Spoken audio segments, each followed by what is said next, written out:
Alhamdulillahi wahdah wassalatu wassalamu ala man la nabiyya ba'dah amma ba'd. Yang saya hormati Ketua PCM Kanor yang membidangi Majelis Dikdasmen, kemudian juga siapa saja Pak ini, Bapak-bapak dan Ibu-ibu sekalian, Dewan Guru dari seluruh sekolah yang ada di PCM Kanor yang dimuliakan Allah. Karena waktu kita singkat, saya langsung pada poin kita. Tema yang kita akan coba angkat berkaitan dengan referensi paham keagamaan Muhammadiyah. Referensi apa? Paham keagamaan Muhammadiyah. Topik ini penting untuk kita pahami, baik kita sebagai warga Muhammadiyah dan terutama jenengan sebagai pendidik di sekolah-sekolah Muhammadiyah. Jadi ketika kita bicara tentang referensi paham keagamaan Muhammadiyah, itu referensinya ada di dalam putusan dan fatwa tarjih. Putusan dan fatwa apa? Tarjih. Bedanya putusan dan fatwa itu apa? Kalau putusan itu sifatnya mengikat secara organisatoris dan dibukukan dalam HPT, Himpunan Putusan Tarjih. Sebenarnya sudah ada Pak Tobu materi saya, karena problem dari ini saya minta tadi ditampilkan pakai laptop lain, tapi belum bisa ya kelihatannya. Jadi HPT kita itu, kita di Muhammadiyah sudah memiliki berapa HPT Pak Tobu? Yang jenengan punya di rumah berapa? Baru satu yang lama itu. Mending masih punya itu, daripada yang belum punya. Coba angkat tangan, pasti nggak mau lah gitu. Rata-rata sudah punya atau belum? Belum. Lebih baik ngaku daripada nanti ngaku punya nggak punya bukti itu. Ya. HPT kita sudah mempunyai HPT jilid 1 dan HPT jilid 3. Jilid 2 belum terbit. HPT ini putusan majelis tarjih Bapak dan Ibu sekalian, dan sifatnya mengikat. Artinya warga Muhammadiyah itu wajib mentaati apa yang sudah dirumuskan dan diputuskan di dalam HPT. Meskipun secara fakta banyak kalangan warga Muhammadiyah yang tidak tahu poin-poin diktum apa yang ada di dalam HPT. Wong HPT saja nggak punya, bagaimana tahu gitu. Tapi secara organisatoris tadi hukumnya mengikat gitu. Jadi semua pandangan Muhammadiyah yang ada dalam HPT jilid 1 dan HPT jilid 3 hukumnya wajib untuk diikuti itu. Ya termasuk misalnya contoh yang sederhana, Muhammadiyah pakai hisab. Dan insya Allah menurut hisab hakiki wujudul hilal, bahwasanya Ramadan 1445 Hijriah itu jatuh pada hari apa? Senin Pahing, tanggalnya 11 Maret itu. Nggak boleh warga Muhammadiyah misalnya, saya kalau gitu nanti puasanya hari Selasa, karena potensi untuk beda. Kenapa? Karena hasil hisabnya nggak ada 1 derajat, sehingga tidak memungkinkan imkanur, ya tidak mungkin hilal itu kelihatan. Hasil hisab Muhammadiyah tidak ada 1 derajat. Sehingga besok ini pemerintah akan melakukan sidang itsbat, kemungkinan besar akan melakukan istikmal, menggenapkan usia bulan Sya'ban menjadi 30 hari. Artinya kalau kita sebagai warga Muhammadiyah yang mengikuti hasil hisab Muhammadiyah, karena itu masuk wilayah putusan gitu. Yang kedua disebut fatwa. Kalau fatwa itu sekedar rekomendasi Pak Tobu. Jadi fatwa itu secara umum kan hasil dari sebuah pertanyaan yang diajukan kepada al-mustafti. Al-mustafti itu orang yang meminta apa? Fatwa. Dijawablah sama majelis tarjih, dipublish dalam rubrik tanya jawab yang ada di SM. SM itu apa? Suara Muhammadiyah. Kemudian dari fatwa-fatwa yang sudah dipublish di SM dibukukan dalam sebuah buku yang disebut apa Pak Tebu? Yuk, tahu atau enggak? Yang disebut jenengan mau tanya dan jawab itu. Maksudnya bukunya tanya jawab, tanya jawab agama. Dan alhamdulillah kita sudah memiliki 8 jilid. Baru saja terbit, itu jilid ke 9. Berarti kita sudah punya 9 jilid itu. Artinya kalau kita ingin mendalami pemikiran keagamaan Muhammadiyah, referensinya tadi Pak Tebu, minimal 10 buku. 10 apa? Buku. HPT jilid 1 dan jilid 3. Tanya jawab jilid 1 dan sampai dengan 8 tambah yang terbaru 9. Berarti 11 buku atau 11 kitab ya. Ini yang menjadi referensi keagamaan apa? Muhammadiyah. Ini penting Pak Tebu. Karena kita di masyarakat sering bicara tentang Muhammadiyah tapi tidak berdasarkan apa? Referensi yang ada dalam HPT dan tanya jawab. Sehingga beberapa pandangan warga Muhammadiyah itu kontras dengan pandangan tarjih itu. Kenapa? Karena tidak mengacu pada sebuah referensi. Kemudian kenapa kok saya bicara tentang referensi keagamaan gitu? Karena ini berkaitan dengan tugas jenengan sebagai apa? Pendidik gitu. Bagaimana mengajarkan materi al-Islam dan kemuhammadian. Itu kan tidak cukup jenengan apa? Menggunakan LKS yang ada. Dan di beberapa sekolah Muhammadiyah Pak Tebu itu diceritakan LKS-nya ada usoli juga gitu. Ada yang tidak ya, maksudnya kan itu problem di lapangan Bu gitu. Ya. Ketika ada usoli, oh jenengan ajarkan. Di beberapa sekolah Pak Tebu, kebetulan untuk materi keagamaan itu memang, mohon maaf ini, kelemahan kita itu untuk memegang materi keagamaan itu kadang-kadang susah gitu. Ada kader kita tapi kurang, nggak lulusan pondok gitu. Carilah lulusan pondok. Yang terjadi apa? Dia karena bukan kader Muhammadiyah, ngajar di sekolah Muhammadiyah, yang diajarkan apa? Sesuai versi pondok yang mana ia belajar. Kepala sekolah mau negur, diajak argumentasi, kepala sekolah bahasa Arab saja masih bingung gitu, nggak bisa apa? Memberikan jawaban yang memuaskan gitu. Itu problem yang ada di sekolah kita. Nah sehingga ya paling tidak itu kita sebagai tenaga pengajar itu paling enggak ya buka-buka referensi keagamaan Muhammadiyah. Tidak mencukupkan baca LKS. Oh ini yang sesuai Muhammadiyah, ini yang tidak. Kalau ada pandangan yang berbeda, itu dilihat sejauh mana jawaban Muhammadiyah. Kenapa kok pandangannya beda? Misalnya sholat taraweh dalam 4 mazhab itu ya semuanya bilang sholat taraweh itu 20 rakaat plus 3 berarti 3 witir. Tapi kenapa Muhammadiyah pilih 11? Itu mazhab apa gitu? Mazhab apa Pak Tebu? Imam siapa itu? Imam Syafi'i, Imam Maliki, Imam Hanafi, atau Imam Syafi'i, Imam Malik, Anas ibn Malik, atau apa? Malik ibn Anas, mohon maaf.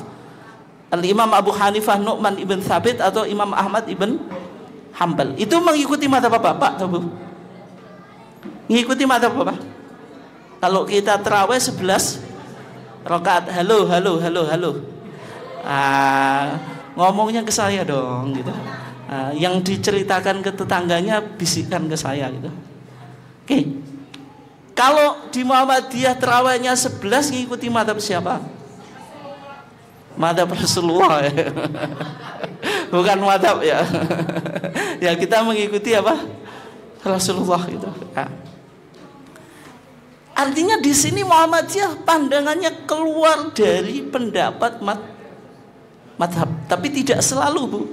Secara umum pandangan Muhammadiyah yang berkaitan dengan ibadah itu mesti ada padanannya dengan madhab yang 4 itu, gitu. Misalnya apa? Ketika Muhammadiyah baca basmalah itu siron, pelan, itu sama dengan madhab apa? Sama dengan madhab apa, Bu? Pak?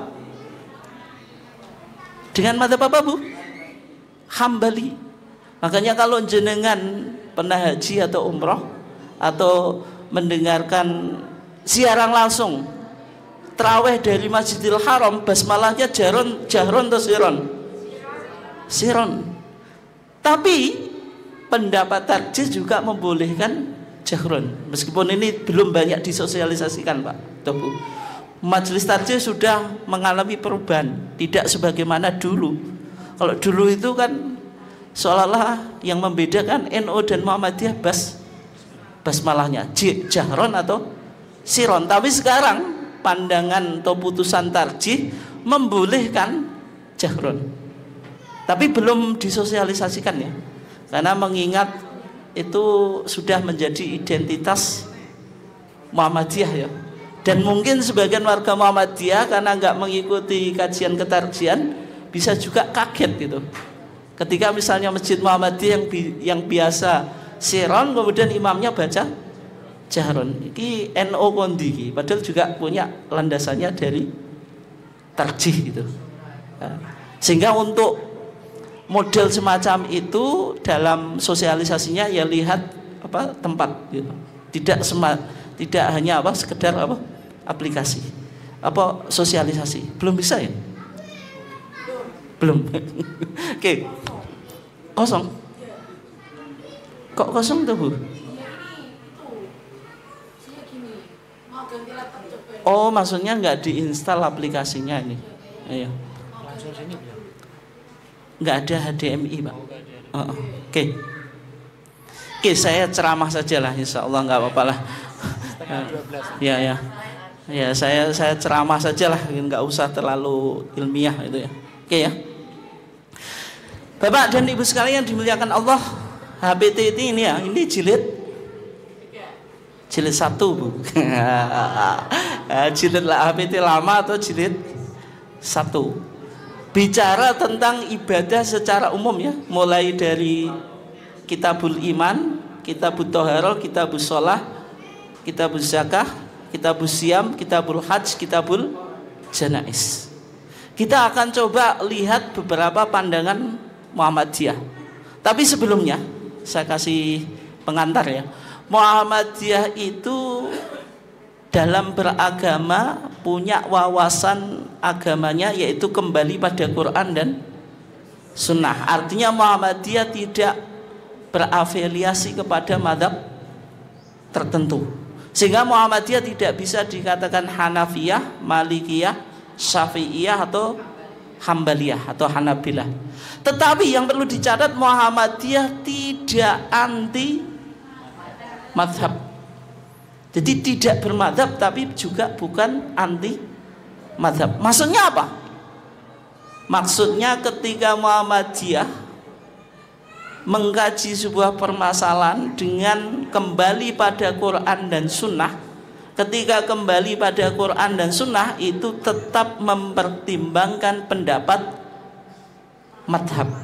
Karena pendapat madhab itu penting untuk dijadikan acuan pertimbangan dalam upaya kita apa? Aruju ilal Quran wa Sunnah, kembali pada Quran dan Sunnah. Kenapa demikian? Karena keterbatasan keilmuan kita. Ketika kita memahami Quran dan Sunnah tanpa perangkat pemikiran madhab, itu potensi untuk tersesat. Bahasa Arab saja tidak begitu apa Pak Tobu menguasai. ilmu usul fikih yang nggak jelas gitu. Gimana mau berijtihad, sehingga tetap mempertimbangkan apa pendapat madhab itu, mempertimbangkan apa pendapat madhab. Pemikiran keagamaan Muhammadiyah semacam itu ya. Jadi kalau model fikih itu fikih dalil, makanya Muhammadiyah selalu menyebutkan pendapat terus dalil dari Quran dan Sunnah, jarang menyebutkan kutipan pendapat madhab. Beda dengan NU. NU memang berafiliasi kepada salah satu madhab, sehingga bahasul masail itu pasti yang disebutkan kitab-kitab apa madhab. Tapi kalau di Muhammadiyah tidak dilakukan, hanya menyebutkan apa dalil dari Quran dan Sunnah. Itu pemikiran keagamaan Muhammadiyah. Sekarang kita coba lihat satu persatu. Dalam kitab Thaharah ada beberapa permasalahan yang mungkin jadi politik identitas ya. Yang pertama, kitab Thaharah itu kan bicara bapak toh Bu? Yuk bicara bapak toh Bu? Kitab Thaharah bicara apa? Ya bersuci, maksudnya topiknya apa saja? Wudhu, tayamum, mandi Bu ya. Wudhu, tayamum, mandi. Wudhu itu medianya air, tayamum apa? Debu. Mandi air juga. Wudhu untuk hadas kecil, mandi hadas besar, tayamum untuk apa? Kedua-duanya. Tapi syaratnya ketika tidak ada apa? Air gitu. Sekarang kita bahas tentang wudhu dulu. Wudhu di Muhammadiyah disunahkan ketika mengusap kepala, famsahu biru'usikum. Anggota wudhu itu berapa Pak Tebu? 4 ya. Wajah, tangan, kepala, kaki. Wajah 1, tangan 2. Ada yang punya wajah 2? Itu hipokrit namanya, munafik gitu. Wajahnya 2. Itu bahasa Majasi. Jadi wajah, tangan, kepala, kaki. Yang dibasuh berapa? 3. Wajah, tangan, kaki. Yang diusap berapa? 1, yaitu kepala. Mengusap kepala yang wajib itu seluruh atau sebagian saja? Semuanya. Ada yang bilang sebagian. Al-Quran bilang apa? Wamsahu biru'usikum. Baknya itu menunjukkan arti litab'id, sebagian, atau bak zaidah yang tidak memiliki makna apapun, berarti yang wajib semuanya. Kalau mazhab Maliki dan mazhab Hambali semuanya wajib diusap. Mazhab Abu Hanifah 1/4. Kenapa 1/4? Kalau jenengan ngusap kepala dengan 1 telapak tangan itu supaya penuh, itu berapa? 1 telapak tangan enggak? Masih yang sini belum keusap, berarti 1/4. Pakai logika semacam itu. Tapi mazhab Syafi'i yang penting sebagian, meskipun gini saja. Makanya wudhu piak gitu. Itu sah dalam mazhab Syafi'i. Tapi hanya menjalankan yang wajib. Hanya menjalankan yang wajib. Tapi yang sunnah mazhab Syafi'i itu istiab. Ini yang terkadang ditinggalkan di masyarakat. Ibadah yang baik itu kan melakukan yang rukun dan menjalankan yang sunnah. Meskipun sunnah, ada anjuran untuk dilakukan atau enggak? Ada. Seharusnya orang yang bermadzhab Syafi'i pun kalau mau mengikuti sunnahnya wudhu ketika mengusap kepala ya menyeluruh. Di Muhammadiyah Pak Tebu memang tidak dibahas mengusap kepala itu yang wajib hanya sebagian atau semuanya atau 1/4. Kenapa di HPT kita tidak dibahas? Karena HPT itu tidak menggunakan terminologi fikih. Yang penting kita dianjurkan berwudu sebagaimana praktek siapa? Rasulullah. Sehingga penting untuk dicatat ketika jenengan mengajarkan materi wudu, yang piak-piak itu harus rubah, atau jangan-jangan jenengan sendiri yang wudunya piak-piak gitu. Nah itu nanti di dasman ini jangan-jangan guru Muhammadiyah wudunya masih piak-piak gitu. Kenapa? Mewariskan sebuah tradisi waktu kecil. Karena tradisi, kebiasaan, habit itu kan susah untuk ditinggalkan. Ini penting Pak, meskipun sepele. Bisa jadi karena backgroundnya bukan Muhammadiyah, wudunya ya masih piak-piak, meskipun tahunan sudah ngajar di sekolah apa? Muhammadiyah. Ini serius Pak. Saya pernah ya disuruh ngetes al-Islam di salah satu sekolah Muhammadiyah, nggak usah saya sebutkan. Saya tanya, Bu, ini kebetulan ibu-ibu ya. Jenengan sudah berapa tahun di sini? 10 tahun Ustaz. Terus waktu itu kan memang di situ tesnya materi praktek ibadah. Tapi ngapunten Ustaz, saya Allahumma ba'id belum hafal. Waduh saya itu. Ini gimana 10 tahun kerja di Muhammadiyah kok Allahumma ba'id belum hafal. Itu jadi masalah Bu. Meskipun Allahu Akbar kabira boleh, tapi kalau di Muhammadiyah ya paling enggak doa iftitahnya jangan hanya yang hafal ketika kecil, ditambah lagi Allahumma ba'id. Itu saya suruh ngapalin. Dengan mati-matian Bu, peletotan susah. Pokoknya Bu, nanti saya ingin jenengan harus hafal. Nanti saya tanya ke kepala sekolahnya, jenengan bagaimana progresif hafalan Allahumma ba'id. Sudah 10 tahun 10 tahun kok belum hafal gitu. Oke, itu. Kemudian yang kedua, doa setelah wudhu itu doanya apa Pak? Tahu Bu? Doa setelah wudhu, asyhadu an la ilaha illallah wahdahu la syarikalah wa asyhadu anna Muhammadan abduhu wa rasuluh. Ada yang lain? Apa? Allahumma ja'alni minat tawabina wa ja'alni minal mutatahhirin, terus wa ja'alni min ibadikas sholihin. Ketika jawab kok ada yang ketawa, kenapa itu?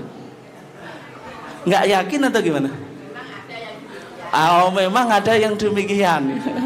Nah gini Bapak dan Ibu sekalian, di HPT kita doa setelah wudhu itu hanya syahadatain, asyhadu an la ilaha illallah wahdahu la syarikalah wa asyhadu anna Muhammadan abduhu wa rasuluh. Allahumma ij'alni minat tawwabina waj'alni minal mutatahhirin. Itu ada hadisnya, riwayat Imam Tirmidzi. Sebagian ulama mensahihkan, sebagian tidak, sehingga di Muhammadiyah, di HPT belum dimasukkan dalam sebuah tuntunan, tapi itu debatable. Ada yang mensahihkan, ada yang mendhaifkan. Tapi kalau di HPT belum dimasukkan. Tapi tambahan waj'alni min ibadikas sholihin itu tidak ada di dalam kitab hadis manapun. Bisa dipahami ya?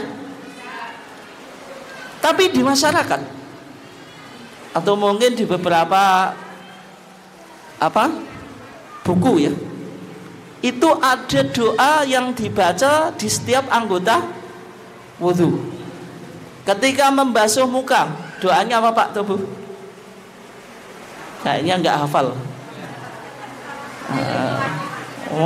Menghafalkan setelah wudhu saja repot ya, apalagi suruh menghafali Allahumma bayyid wajhi dan seterusnya, yauma tabyaddu wujuh wa taswaddu wujuh dan seterusnya. Membasuh tangan, kanan ada doanya, kiri ada doanya, kepala ada, kaki ada. Repot, dan wajahnya orang Muhammadiyah itu susah suruh ngapalin kayak gini. Tapi ini ada hikmahnya Pak Tubuh, karena kita beragama itu menganut prinsip kemudahan. Jadi orang Muhammadiyah ketika beragama itu menganut prinsip apa? Mudah, tapi tetap sesuai dengan Al-Quran dan Sunnah.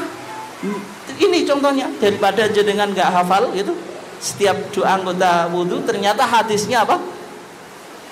Dhaif dan bahkan maudhu, antara lemah dan palsu, sehingga kita tidak usah apa? Menghafalkan. Prinsip apa? Kemudian yang berikutnya, ini contoh saja. Orang Muhammadiyah ada enggak tahlilan pasca kematian? Ada atau enggak? Tidak ada.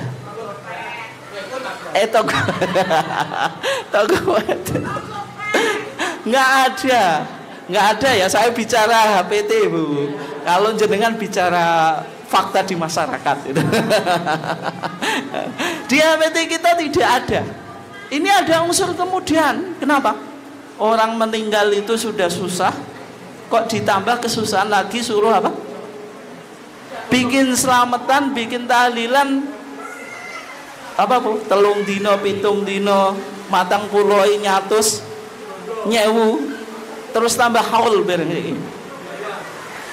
Dan kritik Bayi Ahmad Dahlan itu ketika itu bahwasanya apa? Agama itu memudahkan. Artinya Muhammadiyah itu dalam beragama mudah, tetapi tetap harus sesuai dengan apa?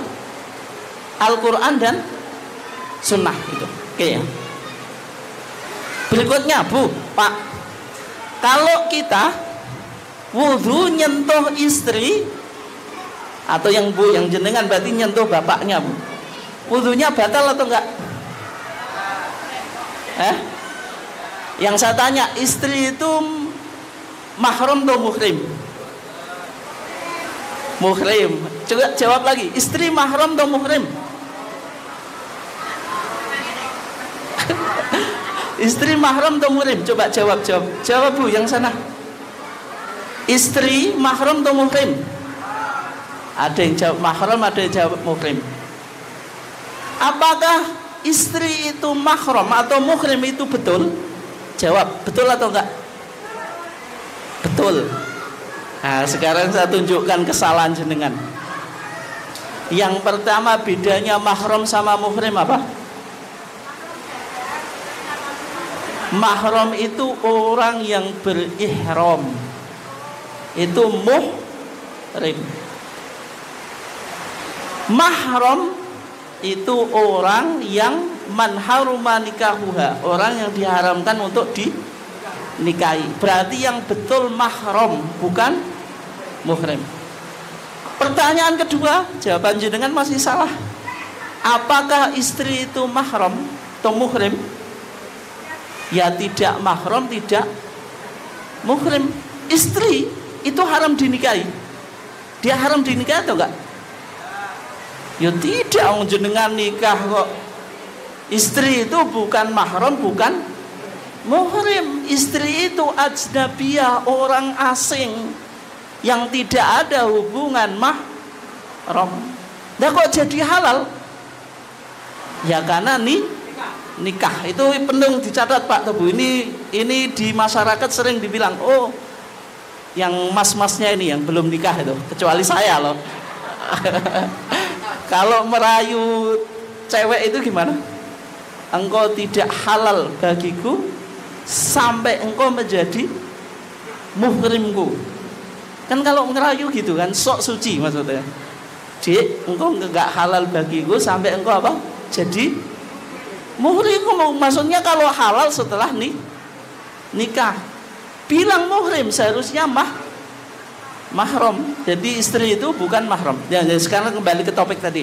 Ketika laki-laki menyentuh perempuan atau perempuan menyentuh laki-laki, wudunya batal atau enggak? Dalam pandangan tarjih tidak batal. Tapi di masyarakat apa? Batal. Kenapa demikian? Karena aula mastumun nisa itu maknanya dua. Menyentuh secara hakiki atau menyentuh secara majazi. Kalau secara majazi metaforis berarti melakukan hubungan suami istri. Hukum asal perkataan itu hakikoh atau majaz? Makna hakiki atau makna majazi? Makna hakiki, tapi ketika dibawa ke makna majazi harus butuh dalil. Dalilnya apa yang menguatkan pandangan Muhammadiyah? Bu, Aisyah itu kalau tidur nyari Nabi nggak ada, itu dicariin Bu. Misalnya dengan tidur sama bapaknya gitu, apa Bu, gerayang-gerayang kok bapaknya gak enak, dicari. Jenengan juga gitu Bu, malam gerayang-gerayang bapaknya nggak ada, wis gak enak ya wis hilang ya wis kan, ya Bu. Tapi kalau Aisyah dicari Bu, karena Aisyah itu istri yang apa Bu, yang ngalem, perawan, cantik, apalagi Bu? Hah? Cerdas. Yang penting cerdasnya Bu, jangan cantiknya dulu lah. Kalau sekarang cantik itu kan tergantung skincare-nya gitu, seberapa mahalnya gitu. Tapi kalau cerdas itu nggak bisa dipoles gitu. Cerdas bisa dipoles atau enggak? Tidak. Kecantikan bisa. Nah itu. Nah Aisyah ketika tidur itu kehilangan Nabi, dicari sama Aisyah. Ternyata apa? Aisyah ini menyentuh tumitnya apa? Nabi. Ketika itu Nabi sedang apa? Sholat. Berarti laki-laki menyentuh perempuan batal atau enggak? Tidak. Nah itu sehingga pandangan Muhammadiyah semacam itu ya. Sekarang kita pindah ke tayamum. Tayamum anggotanya apa Pak Tobu? Nah, wamsahu biwujuhikum wa aidikum minhu, kata Al-Quran. Kalau tayamum itu nggak ada membasuh, semuanya mengusap. Nanti kalau membasuh pakai debu, skincare nggak berlaku Bu. Nah itu ya. Berarti tayamum itu mengusap. Kenapa mengusap? Karena medianya debu, bukan air. Kalau air membasuh. Nah sekarang anggota tayamum yang disebutkan oleh Al-Quran itu wajah dan tangan. Tapi yang menjadi pertanyaan Pak Tebu, Al-Quran bilang wa aidikum minhu, tangan. Saya tanya, tangan kita yang disebut tangan itu mana? Ya itu berarti apa Bu ini? Pergelangan. Yang sini yang disebut tangan apa Pak? Tangan itu mana? Siku. Ada yang lagi yang menjawab? Tangan kita terdiri dari apa? Telapak tangan, lengan tangan, terus apa Bu? Aduh nggak bisa connect ini. Mana guru biologi? Coba harus minta bantuan guru biologi. Tangan kita terdiri dari berapa anggota? Waktunya tinggal 5 menit. Tinggal 5 menit. Ya. Tangan kita itu telapak tangan, lengan, bahu. Nah Al-Quran bilang wa aidikum minhu, yang diusap tangan. Tangan itu mana? Berarti kalau jenengan tayamum gini Bu ya, sampai bau. Nah, ya itu tangan. Nah sekarang yang di masyarakat tayamum itu sampai siku dan sampai pergelangan tangan. Kalau mazhab Syafi'i sampai siku, kalau Muhammadiyah pergelangan. Kenapa demikian? Karena Muhammadiyah memahami Pak, ada hadis Ammar ibn Yasir, Rasulullah itu ketika mengajari cukup engkau mengusap muka dan telapak tangan bagian luar. Jadi wudunya Muhammadiyah hanya satu tepukan ya, satu tepukan untuk muka, terus telapak tangan bagian luar. Yang dalam tidak. Kenapa? Wes pegang debu, berarti cuma gini saja. Kemudian yang kiri. Tapi kalau mazhab Syafi'i, tangan sampai siku gitu. Oke, jelas. Berikutnya, sholat. Ini contoh saja Pak, sholat belum kok. Sholat. Apa yang menjadi ciri khas fikih Muhammadiyah, fikih tarjih? Baca Sayyidina atau enggak ketika baca Allahumma sholli ala Muhammad? Ya atau enggak? Kalau kita baca Sayyidina sopan atau enggak?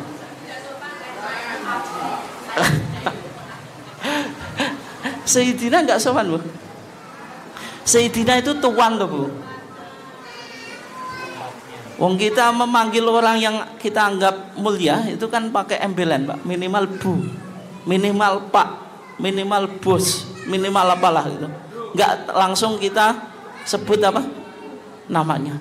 Tapi ketika kita menyebut makhluk yang paling mulia, kenapa kok Allahumma sholli ala,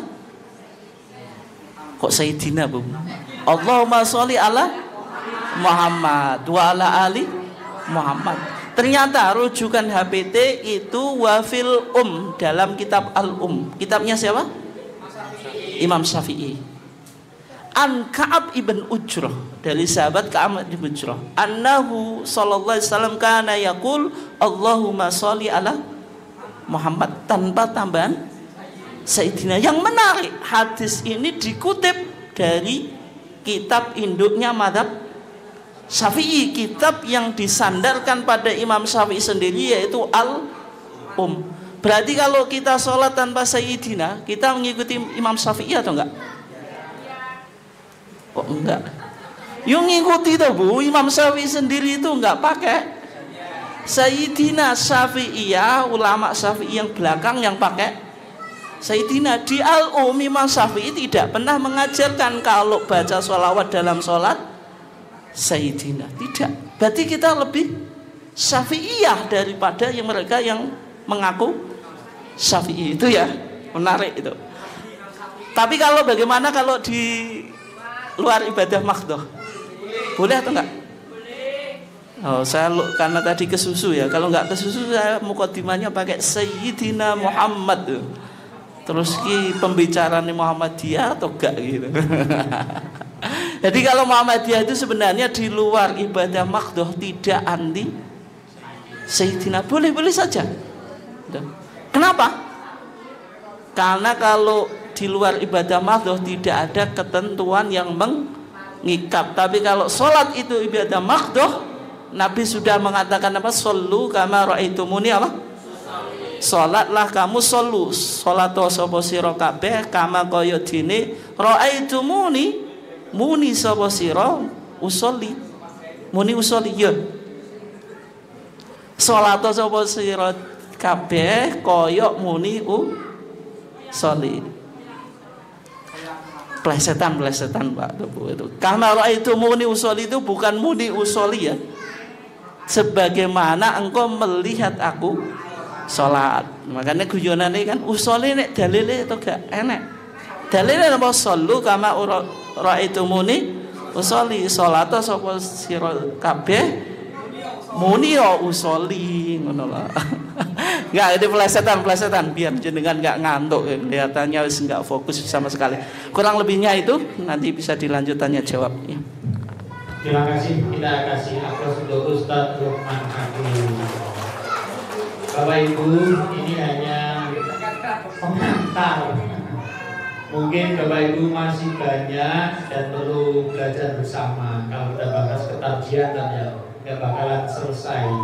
Oleh karena itu silakan Bapak Ibu untuk bertanya, barangkali ada unek-unek atau yang nggak matuk dengan pikiran Bapak Ibu sekalian. Kayak saya kasih untuk 3 penanya. Monggo angkat tangan, disampaikan nama dan dari lembaga mana.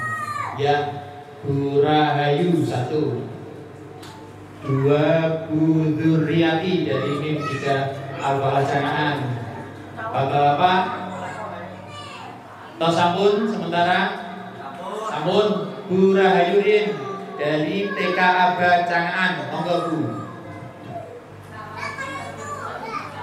Waalaikumsalam.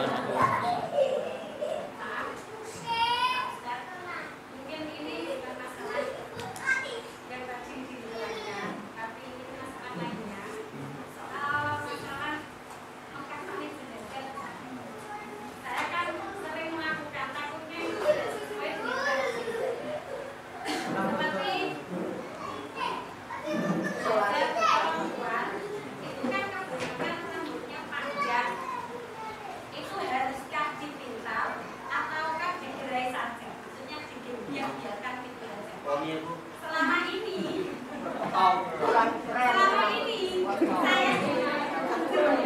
Bentar. Bu Rahayu dulu ya. Saya melakukannya itu diminta Ustaz, soalnya kelihatan biar rapi gitu. Itu menurut saya, tapi saya itu setiap habis melakukannya, saya itu begini. Ini benar apa tidak ya yang saya lakukan? Takutnya nanti tidak sesuai dengan saya. Oke, gitu. Ya, terima kasih. Ya, terima kasih. Monggo dilanjutin Bu Duriyati. Oke, gantian yang ngomong. Oke. Monggo.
Sambun. Terima kasih. Dua penanya dulu guys, sementara dari Bu Rahayu untuk mengkafani jenazah perempuan, rambutnya dipintal atau dibiarkan. Selama ini Bu Rahayu melakukan dipintal. Pokoknya pantas ngono. Nah, ini nanti sesuai dengan hadis apa enggak kan? Yang kedua dari Bu Dur, untuk tempat wanita terbaik sholat itu di rumah, bahkan di kamarnya atau di tempat yang tersembunyi. Nah yang sekarang ini yang marak di masjid-masjid, kaum hawanya juga banyak. Mohon pencerahan. Monggo. Ya, yang pertama mengenai tata cara takfinul mayit, mengkafani mayit. Itu dibahas dalam Kitabul Janaiz, kitab jenazah yang ada di HBT jilid 1. HBT jilid 1. Itu putusan Muktamar Muhammadiyah seperempat abad di Jakarta tahun 1935. Sudah cukup lama ya. Di sana Bu dijelaskan, sebenarnya penjelasannya itu di bab Kaifiyatu ghuslil mayit, tata cara memandikan mayit. Di antara anjurannya, kalau perempuan Bu, di sana tagnya ya saya bacakan itu, atau tag HPT itu dikatakan wadfiru sya'rul mar'ati thalathata qurun, disuruh menghelai rambutnya wanita menjadi tiga helai, tiga pocong. Tapi jangan di kelabang ya. Kalau kelabang terlalu lama, kemudian potensi untuk rontok juga gitu. Disisir boleh atau enggak? Kalau sisirnya giginya itu tajam atau jarang, itu boleh-boleh saja. Tapi kalau itu kalau sulit daripada rontok, nggak usah, nggak apa-apa gitu. Itu ya. Memang ketika mandi pun sudah ada anjuran untuk dihelai 3 helai. Itu Bu ya. Mengkafani juga sama. Juga apa? Juga sama. Itu sebagaimana dalam hadis ya. Yang hadis Ummu Atiyah Bu. Ummu Atiyah itu berarti jenengan itu sebenarnya mewarisi profesi yang terhormat dari siapa? Ummu Atiyah. Ummu Atiyah itu ini luar biasa Pak. Ya, mudin wedok ya. Kelemahan kita di Muhammadiyah, mohon maaf ya. Ini yang kelemahan yang penting untuk kita perbaiki gitu. Di PRM, di Aisyah itu kadang-kadang nggak punya itu tenaga yang merawat apa jenazah, sehingga warga Muhammadiyah kadang meninggal diurusi oleh tetangga sebelah gitu. Dan itu penting untuk diselesaikan Pak Teguh gitu. Karena warga Muhammadiyah gengsi untuk belajar merawat apa mayit atau jenazah. Padahal Ummu Atiyah sebagaimana Bu siapa? Bu Rahayu itu biasa dan itu dipuji sama oleh Nabi. Dan Ummu Atiyah itu menjelaskan di samping Aisyah ya. Aisyah itu kan seorang wanita yang sering menjelaskan hukum privasi yang dilakukan oleh Rasulullah. Banyak sahabat yang nggak tahu, tapi Aisyah apa? Tahu. Fungsinya istri cerdas Bu. Berarti bapak-bapaknya ini ketika memilih istri Pak ya, pertimbangannya cerdas. Cantik atau enggak Pak? Ya cantik ya, cerdas, tapi wiangel Pak.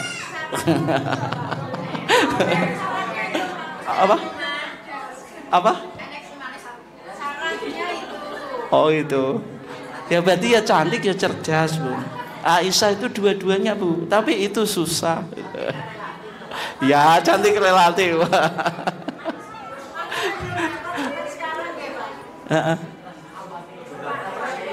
Ya nanti saya Bu, nanti saya lanjutkan dulu. Ummu Atiyah itu Bu.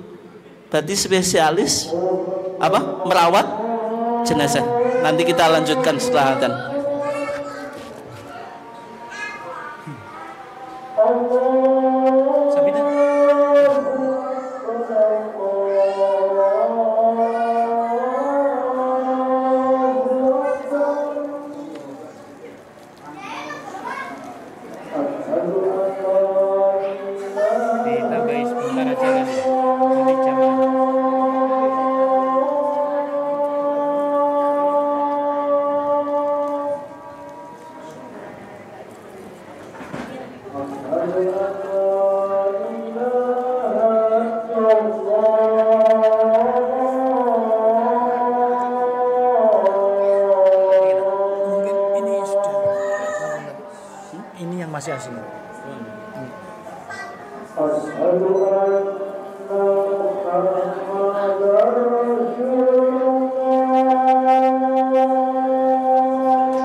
Oke, itu jawaban yang pertama tadi tentang mengkafani mayit. Yang kedua Bu ya, memang ada beberapa hadis yang terkesan kontradiksi atau ta'arud ya, kontradiktif.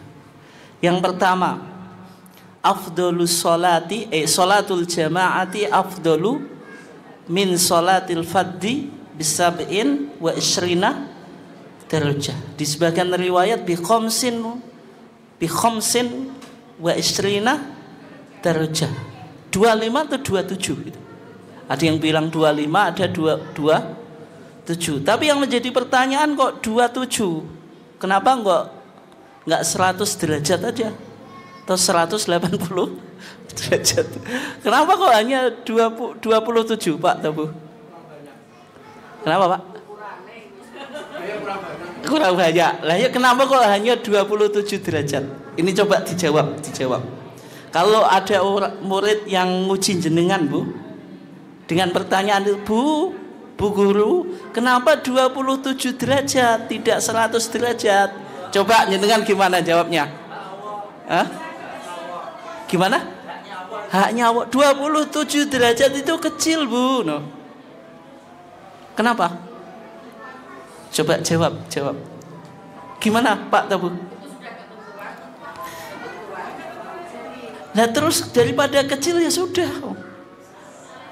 sholat sendirian saja, Bu, gitu. Gimana? Oh gitu. Meskipun 27 tetap lebih banyak daripada 1 derajat gitu ya. Nah sebenarnya 27 itu bukan angka matematika.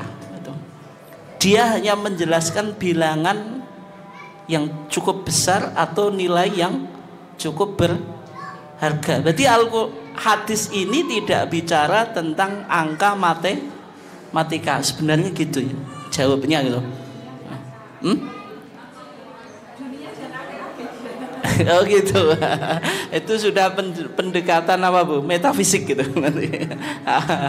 Nah, itu ya. Yang kedua, di dalam hadis Nabi bersabda, khairu masajidin nisa'i qa'ru buyutihinna. Sebaik-baiknya masjid tempat sujudnya wanita itu di kamarnya. Dan dalam rumusan mazhab itu, wanita itu sholatnya ketika ada ajnabi, orang yang bukan mahramnya, misalnya jenengan sholat isya, Bu, jahron atau siron? Jahron. Tapi karena di situ ada orang asing, jenengan sunahnya apa? Siron. Kenapa? Menjaga aurat gitu. Tapi kalau ngajar ini bukan, sudah ada putusannya tarjih, Bu. Nanti kalau jenengan suara wanita nggak boleh ngajar ya jadi masalah. Contohnya apa? Aisyah itu ngajar para sahabat laki-laki. Sudah difatwakan oleh majelis tarjih, tidak ada masalah. Artinya boleh.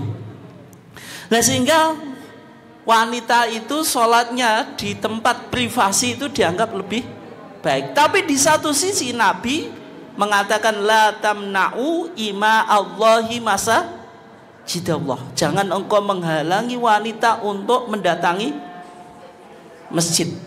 Sehingga kembalinya, Pak Tobu, pada nilai kemaslahatan. Ini jawaban singkatnya ya. Kalau jenengan berjamaah di masjid, maslahatnya lebih banyak atau sholat sendirian? Lebih banyak di masjid. Yang pertama apa? Mungkin ada taklimnya, ada pengajiannya, nambah ilmu. Kemudian silaturahmi. Kemudian apa lagi? Syiar Islam itu.